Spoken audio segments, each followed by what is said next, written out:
Praise the Lord, shalom, hallelujah. Jesus loves us so much. ఈరోజు పరిశుద్ధ గ్రంథం నుండి యోబు గ్రంథం 22వ అధ్యాయం 28వ వచనంని క్లెయిమ్ చేద్దాం. నీవు దేనినైనా యోచన చేయగా అది నీకు స్థిరపరచబడును, నీ మార్గముల మీద వెలుగు ప్రకాశించును. మనం ప్రేయర్ఫుల్గా తీసుకున్న ప్రతి డెసిషన్ కూడా యేసయ్య ఆ యొక్క డెసిషన్ని యాక్సెప్ట్ చేస్తారండి.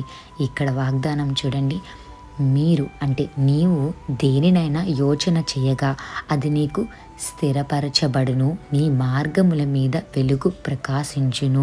మరి ఏ డెసిషన్ తీసుకున్నా అది ప్రేయర్ఫుల్గా తీసుకుంటే మీరు డెసిషను మరి ఆ యేసయ్య మీ డెసిషన్ని స్థిరపరుస్తారండి. ఎబ్బేస్ చేసిన ప్రార్థన. మీకు ఒక విషయం తెలుసా?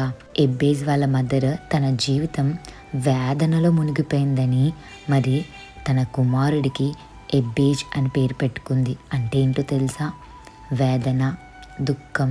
చూడండి, చాలామంది పేర్లు గ్రేస్, ఇమ్మాన్యుయల్, బ్లెస్సీ ఇలా ఉంటాయి, బ్లెస్సింగ్ అని కదా. కానీ ఎవరైనా ఎబ్బేజ్ అని పేరు పెట్టుకుంటారా? లేదు.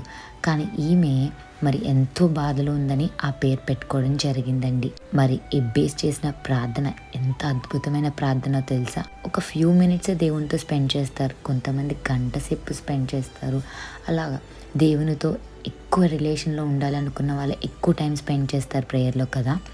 ఎబ్బేజ్ చేసిన ప్రార్థన కొద్దిసేపే చేసిన ఆ ప్రార్థనకి ఎంతో వాల్యూ ఉంది. ఆ ప్రార్థన ఏంటో చెప్పనా అండి? 1 Chronicles 4th chapter 10th verse.